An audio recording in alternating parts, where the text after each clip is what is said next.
എന്റെ ചേട്ടനായതുകൊണ്ട് പറയല്ല, ഇത്രയും നല്ലൊരു ചെറുപ്പക്കാരൻ ഞങ്ങളുടെ നാട്ടിൽ വേറെ ഇല്ല. നാട്ടില് ഞങ്ങൾ സൽസ്വഭാവി ബ്രദേഴ്സ് എന്നാ അറിയപ്പെടുന്നത്. സോറി. ചെറുക്കനെ കണ്ടാൽ തന്നെ അറിയാം പാവമാണെന്ന്. പക്ഷേ നിന്റെ മുഖത്തൊരു കള്ളലക്ഷണം ഉണ്ടല്ലോ. അത് മുമ്പില്ലായിരുന്നു, അടുത്ത കാലത്തുണ്ടായ ഒരു കാർ ആക്സിഡന്റിൽ പറ്റിയതാ. എന്താ ഇയാളൊന്നും മിണ്ടാത്തത്? അല്ല, അത് പിന്നെ നാണവാ, ഇതുവരെ തല ഉയർത്തി ഒരു പെണ്ണിന്റെ മുഖത്തോലും നോക്കിയിട്ടില്ല. എന്താണോ ഇത്? പെണ്ണിനെ കാണാൻ ധൃതിയായി. ധൃതിയായല്ലേ? അതല്ല, അതന്നെ. ഞാൻ പോയി വിളിച്ചോണ്ട് വരാം. അതെ, പെണ്ണ് വരുമ്പോ ചോദ്യങ്ങളൊക്കെ ഞാൻ ചോദിച്ചോളാം. ഇച്ചായം കുട്ടിയുടെ നടത്തവും സംസാരവും ഒക്കെ വാച്ച് ചെയ്താൽ മതി. നിന്റെ ഈ ചോദ്യങ്ങൾ കാരണമാണ് കോട്ടയത്തെ കല്യാണം കുളം കുത്തിയത്. അതെന്റെ കുഴപ്പമില്ല. രൂപവും ഭാവവും കണ്ടപ്പോ അത് പെണ്ണിന്റെ അമ്മയായിരിക്കുന്ന ഞാൻ കരുതിയത്. സത്യം പറ, അത് അമ്മയല്ല കുട്ടിയാണെന്ന് അറിഞ്ഞപ്പോ ഇച്ചായനൊന്നും ഞെട്ടി.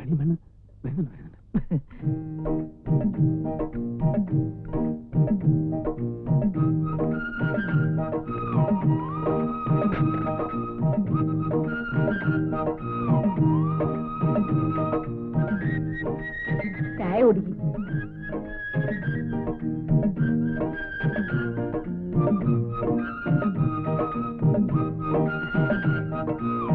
പേരെന്താന്നാ പറഞ്ഞത്? ശാന്തമ്മ. ഏതുവരെ പഠിച്ചു? 4ാം ക്ലാസ് വരെ. അമ്മച്ചിക്ക് മറുപടി പറയാനുള്ള ചോദ്യങ്ങള് ഞങ്ങൾ വേറെ ചോദിക്കുന്നുണ്ട്, അപ്പൊ പറഞ്ഞാ മതി. ഏതുവരെ പഠിച്ചു? BSc പാസ്സായി. തെക്കും തലക്കാരെന്ന് പറഞ്ഞ ഈ നാട്ടിൽ എല്ലാരും അറിയും. ഈ തെക്കും തല എന്ന പേര് വരാൻ കാരണം? അല്ല, നിങ്ങളുടെയൊക്കെ തലകളുമായി ബന്ധപ്പെട്ട ഐതിഹ്യങ്ങൾ എന്തെങ്കിലും? ഞാൻ വെറുതെ ചോദിച്ചെന്നുള്ളേ ഉള്ളൂ. എവര് കുട്ടിയായിരിക്കുമ്പോ തന്നെ എവരുടെ അപ്പനും അമ്മയും മരിച്ചു. പിന്നെ ഞാനായി അവരെയൊക്കെ വളർത്തിയത്. ഹായ്.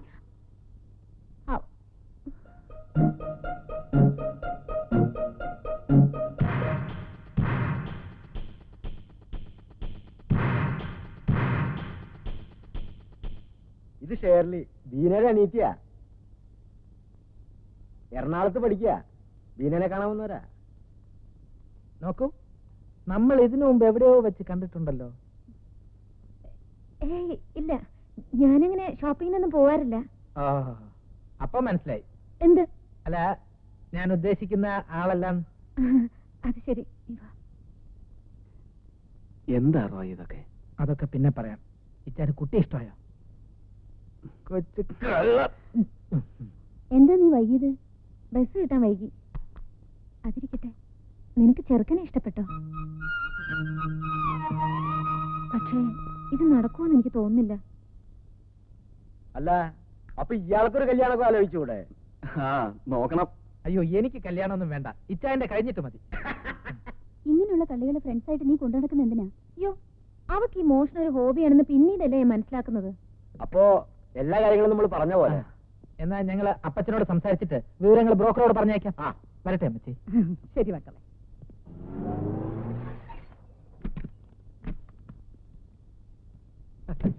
വരൂ വരൂ വരൂ. ഇവര് വഴി അറിയാതെ കടവിൽ കുടുങ്ങിപ്പോയി, അതുകൊണ്ടാ ലേറ്റ് ആയത്. ഇവരൊക്കെ ആരാ? ഇത് കല്യാണ ചെറുക്കൻ, ഇത് കല്യാണ ചെറുക്കന്റെ അപ്പൻ. നമസ്കാരം. ഞാൻ എന്റെ മകന്റെ അടുത്ത് അടയാളം പറഞ്ഞു കൊടുത്തിരുന്നത് ഇവര് മാരുതി കാറിൽ വരുന്ന. കാറ് കേടായതുകൊണ്ട് ഇവര് വേറെ കാറ് വിളിച്ചു വന്നു. അപ്പൊ ഇവരോ?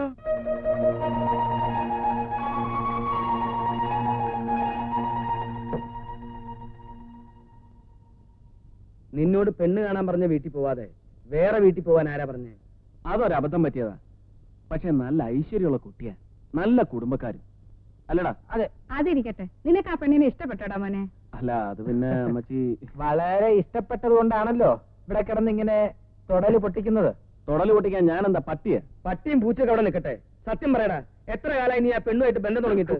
അയ്യോ അപ്പച്ച, ജീവിതത്തിൽ ആദ്യമായിട്ടാ ഞാൻ ആ പെൺകുട്ടിയെ കാണുന്നത് പോലും. ഇവിടെ ആരും പ്രേമിച്ച് വിവാഹം കഴിക്കാൻ ഞാൻ സമ്മതിക്കില്ല. ഇഞ്ചക്കാട്ടിൽ ആരും പ്രേമിച്ച് വിവാഹം കഴിച്ച ചരിത്രം ഉണ്ടായിട്ടില്ല. അതിന് ഇഞ്ചക്കാട്ടി പ്രേമിക്കാൻ യോഗ്യതയുള്ളവരാരെങ്കിലും പണ്ട് ഉണ്ടായിട്ട് വേണ്ടേ? അതെന്താടി എനിക്കൊരു യോഗ്യത കുറവ്? ഒരു കുറവുമില്ല. കല്യാണത്തിന് മുമ്പൊന്ന് കാണേണ്ടതായിരുന്നു. കേട്ടോ മക്കളെ, ഞാൻ വന്നേ പിന്നെ ഇത് ഞാനൊരു മനുഷ്യക്കോലായത് തന്നെ. നന്നായപ്പോ ഉള്ള കോലം തന്നെ ഇതാണെങ്കിൽ പണ്ട് അപ്പച്ചനെ കാണുമ്പോ അമ്മച്ചിക്ക് പേടി തോന്നിയിരിക്കണമല്ലോ. പിന്നെ മക്കളെ, എന്നാ ഞാനൊരു സത്യം പറയട്ടെ. അപ്പച്ചനെ എത്ര നല്ല നല്ല കല്യാണാലോചനകൾ വന്നിട്ടുണ്ടെന്നറിയോ? ഈ ജാതി ഒന്നല്ല, സുന്ദരികള് ധാരാളം. സ്ത്രീധനവും പിന്നെ സുന്ദരികൾ വരുന്നു. നിങ്ങളുടെ പണ്ടത്തെ കോലം മനുഷ്യരെ കാണാതിരിക്കാൻ വേണ്ടിട്ടല്ലേ നമ്മുടെ കല്യാണ ഫോട്ടോ എടുത്ത് കീറിക്കളഞ്ഞത്? ആര് കീറിക്കളഞ്ഞു? നിങ്ങൾ കീറിക്കളഞ്ഞു. വേണ്ടാത്ത വർത്തമാനം വേണ്ടാതെ ഞാനാണോ ഇപ്പൊ പറഞ്ഞത്? വേണ്ട വേണ്ട, അത് നിർത്ത്. അപ്പച്ചൻ ആ ഫോട്ടോ കീറിക്കളഞ്ഞതിൽ ഏറ്റവും അധികം സന്തോഷിക്കുന്നത് ഞാനും ഇച്ചായനുമാ. പറഞ്ഞു കൊടുക്കടാ. ആ കുഞ്ഞുനാളിൽ ഓരോ കാര്യത്തിന് കരയുമ്പോ വല്യമ്മച്ചി ആ ഫോട്ടോ കാണിച്ച് പേടിപ്പെടുത്തിയ ഞങ്ങളുടെ കരച്ചിൽ നിർത്തിക്കൊണ്ടിരുന്നത് ഇല്ലേ ചായ? പെടവെച്ചുണ്ടല്ലോ. എന്നതാണെന്ന് അല്ല ഇവനെന്തിനാ കിടന്ന് കയറി പൊട്ടിക്കണേ? അവന്റെ കഴിഞ്ഞാലല്ലേ ഇവന് കെട്ടാൻ പറ്റൂ. അതിന്റെ തിരക്ക് തന്നെയാ. കെട്ട് ഇവന് അസുഖമായി കിടന്നപ്പോ നമ്മൾ രണ്ടുപേരും കൂടി നേർന്ന നേർച്ചയും കാഴ്ചയൊക്കെ നീ മറന്നോ? എന്താണത്? മോനെ, നിന്റെ അസുഖം മാറിയ നിന്നെ പള്ളിയിൽ അച്ഛനാക്കാന്ന് ഈ അപ്പച്ചന് നേർച്ചയുണ്ട്. എന്നാ അപ്പച്ചൻ ഒരു വാക്ക് എന്നോട് നേരത്തെ പറയണ്ടേ? എനിക്കും നേർച്ചയുണ്ട്. എന്ത്? അതെ, എനിക്ക് ജനിക്കാൻ പോകുന്ന കുട്ടിയെ പള്ളിയിൽ അച്ഛനാക്കാമെന്ന് ഞാനും വളരെ നേരത്തെ നേർന്നതാ. ആ നേരത്തെ മാറ്റി വെച്ചേക്ക്. എന്നാ അപ്പച്ചന്റെ നേരത്തെ അപ്പച്ചൻ കൊണ്ട് മാറ്റി. ഞാനത് മാറ്റി വെച്ചു. ഞാൻ മാറ്റി. എന്താ ഇത്? ഒന്ന് നിർത്തുന്നുണ്ടോ? അതെ, ഇച്ചാന്റെ കാര്യത്തിൽ ഒരു തീരുമാനം പറ. ഇവൻ ആ പെൺകൊച്ചിനെ ഇഷ്ടമെങ്കിൽ നമുക്ക് അതങ്ങ് ആലോചിച്ചാലോ? അങ്ങനെയാണെങ്കിൽ അമ്മച്ചി നാളെ തന്നെ പെണ്ണിന്റെ വീട്ടിൽ പോയി പറഞ്ഞുറപ്പിക്കണം. അല്ലെങ്കിൽ പിന്നെ വേറെ ആരെങ്കിലും പോയി കല്യാണം ഉറപ്പിച്ചിട്ട് പോയാ പിന്നെ പറഞ്ഞിട്ട് കാര്യം. അതിനെ കുറിച്ചൊന്നും ഓർത്ത് ഇച്ചായൻ വിഷമിക്കണ്ട. ഇത് നടത്തുന്ന കാര്യം ഞാൻ ഏറ്റു. ഏതായാലും അപ്പച്ചൻ ഓക്കെ പറഞ്ഞല്ലോ. ഞാനിപ്പോ ഓക്കെ പറഞ്ഞു. ഓക്കെ പറയുമല്ലോ. എന്തിന്? ദേ എന്റെ മക്കളെ, ഞാൻ ഇന്ന് വരെ നിങ്ങളുടെ ഒരു കാര്യത്തിനും എതിര് നിന്നിട്ടില്ല. ഇനി നിൽക്കൂല. പോരെ? അപ്പച്ചൻ അടിക്ക വെക്കലവിടെ കോച്ച് കള്ളൻ. അയ്യോ, ഇനി ഒന്നും ചെയ്യാൻ പറ്റില്ല. ആ തൊടുപുഴക്കാരുടെ ആലോചന ഏതാണ്ട് ഉറപ്പിച്ച മട്ട. ഇനി പയ്യന്റെ ആൾക്കാർ വന്ന് കല്യാണ തീയതി നിശ്ചയിച്ച മാത്രം മതി. ഞാൻ വേറെ വഴിക്ക് അന്വേഷിച്ചപ്പോ ഒന്നും അങ്ങോട്ടങ്ങനെ ഉറപ്പിച്ചിട്ടില്ലാന്നാണല്ലോ അറിഞ്ഞത്. ആര് പറഞ്ഞു? ഇനി ഉള്ള കാര്യം പറയാലോ മാത്തച്ഛൻ ചേട്ടാ. ഇഞ്ചക്കാട്ടുകാരും തെക്കും തലക്കാരും തമ്മിൽ വലിയ അടുപ്പത്തില. ആ അപ്പച്ച ഒരു 100 പ്രാവശ്യം എന്നോട് പറഞ്ഞതാ ഈ ബന്ധത്തില് ഒരു ഇടനിലക്കാരന്റെ ആവശ്യമില്ല, പുള്ളിക്കാരെ ഇത് നേരിട്ട് നടത്തിക്കൊള്ളാം എന്ന്. പിന്നെ ചേട്ടന് ഞങ്ങളുടെ കയ്യിൽ നിന്ന് കിട്ടാൻ പോകുന്ന ഭീമമായ കമ്മീഷൻ നഷ്ടപ്പെടണ്ടെന്ന് കരുതി ഞാനാ പറഞ്ഞത് അപ്പച്ച ഈ കാര്യങ്ങൾ നേരിട്ട് പ്രൊസീഡ് ചെയ്യണ്ടെന്ന്. ഭീമമായ കമ്മീഷനോ? അതെ, ഈ കല്യാണ ബ്രോക്കർമാർക്ക് കമ്മീഷൻ വാരിക്കോരി എറിയുന്നത് ഇഞ്ചക്കാട്ടുകാരുടെ ദൗർബല്യമാ. അയ്യോ, തൊടുപുഴക്കാരുടെ കാര്യം അങ്ങനെ അങ്ങോട്ട് ഉറപ്പിച്ചിട്ടൊന്നുമില്ല. ഇനി പിന്നെ ഉറപ്പിച്ചാൽ തന്നെ ഞാൻ വിചാരിച്ച അത് മാറ്റിയെടുക്കാവുന്നതല്ലേ ഉള്ളൂ. അത് പിന്നെ തരം പോലെ കാര്യങ്ങൾ മാറ്റാൻ കഴിവുള്ള ആളാണ് ചേട്ടൻ എന്ന് എനിക്കറിയാം. അതവിടെ നിൽക്കട്ടെ, ഞാനിപ്പോ തെക്കൻ തലയിലോട്ട് പോവാ. ചേട്ടൻ വരുന്നോ അതോ? ഞാൻ വരുന്നു. റോഹിച്ചൻ ഒന്നും കൊണ്ട് വിഷമിക്കണ്ട. ഈ കല്യാണം ഞാൻ നടത്തി തരാം. എന്നാ കേറ്. പിന്നെ ഞങ്ങൾ വേറെ അന്വേഷിച്ചെന്ന് പറഞ്ഞതും അപ്പച്ചന് തെക്കൻ തലക്കാരുമായിട്ട് അടുപ്പമുണ്ടെന്ന് പറഞ്ഞതും ബ്രോക്കർമാർക്ക് ഭീമമായ കമ്മീഷൻ കൊടുക്കാറുണ്ടെന്ന് പറഞ്ഞു ഒക്കെ കള്ളമാണ്. കളി ഇഞ്ചക്കാട്ടുകാരോട് വേണ്ട. കേറ് കേറ്.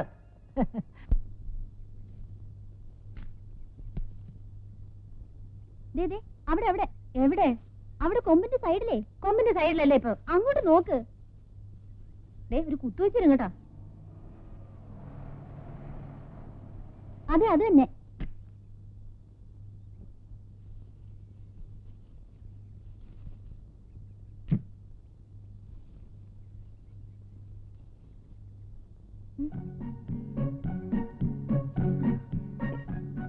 അതെ, ധൃതി പിടിച്ചിറങ്ങി താഴെ വീഴണ്ട. പതുക്കെ ഇറങ്ങിയാ മതി. ഓ, ഇയാളുടെ സർട്ടിഫിക്കറ്റ് കിട്ടിയിട്ട് വേണം എനിക്ക് താഴെ ഇറങ്ങാൻ. എന്തോ വല്ലതും പറഞ്ഞോ?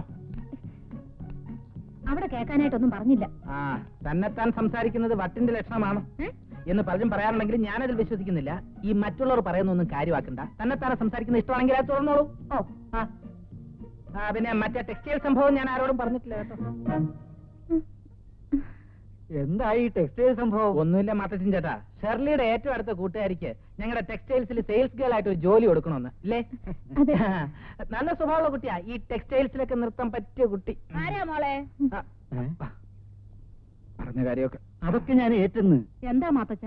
താണ്ടമ്മച്ചിക്ക് ഇയാളറിയില്ലേ? അറിയില്ലെന്നോ? കൊള്ളാം. നമ്മുടെ മറ്റേ പയ്യന്റെ അനിയൻ പയ്യനല്ലയോ? അമ്മച്ചിയുടെ ഓർമ്മശക്തി അപാരം തന്നെ. എന്റെ ജീവിതത്തിൽ ഇത്ര മതി മതി, വന്ന കാര്യം പറ. ഒന്നിങ്ങോട്ട് വന്നേ. അങ്ങോട്ട് വരൂ. അവിടെ ഇരിക്കെ, ഞാൻ പറഞ്ഞ് ശരിയാക്കാൻ വന്നു.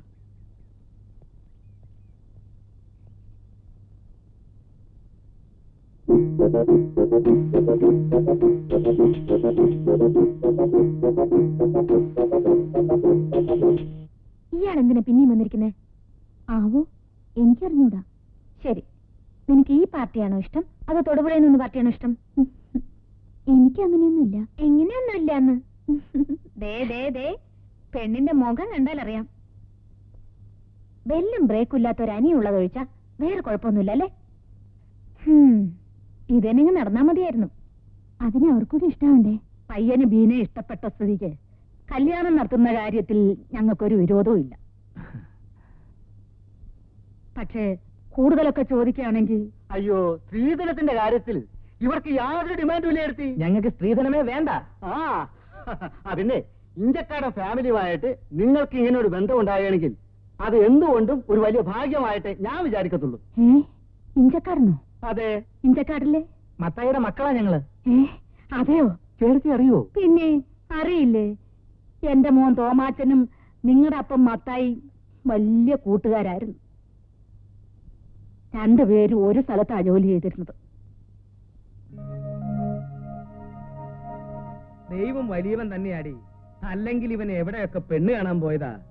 അവസാനം വാഴക്കുളത്ത് പോവാനും വീട് മാറി തെക്കുംതല തൊമ്മിച്ചന്റെ വീട്ടിൽ പോവാനും ആ പെണ്ണിനെ കണ്ടതും അവളെ ഇഷ്ടപ്പെട്ടതും ഒക്കെ കർത്താവിന്റെ നിശ്ചയമാടി. അതന്നെ. സത്യം പറഞ്ഞ ബ്രോക്കർക്കുള്ള കമ്മീഷൻ പകുതി എനിക്കാ തരേണ്ടത്. അതെന്തിനാ? ഈ ആലോചനയുടെ ഒരു സൂത്രധാരൻ ഞാനല്ലേ.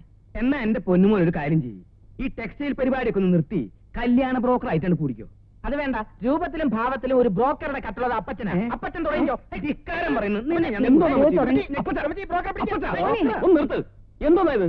രണ്ടുപേരും കൂടെ കൂടിക്കഴിഞ്ഞാൽ ഒരുമാതിരി പിള്ളേരെ പോലെ. ഞങ്ങൾ സമ്മതിച്ചു, ഞങ്ങൾക്ക് നിന്റെ അത്ര പക്വതയൊന്നുമില്ല, ഞങ്ങൾ പയ്യന്മാരാ. എന്താടാ? അല്ല അതെ, ഇനിയിപ്പോ പെണ്ണിനെയും തറവാടും ഒന്നും അന്വേഷിച്ചിട്ട് ഒരു കാര്യവും ഇല്ല. ആ, ഒരു കാര്യമില്ല. പള്ളിപ്പെരുന്നാൾ കഴിഞ്ഞ ഉടനെ വിളിച്ചു വലിയ കല്യാണം അങ്ങ് നടത്താം.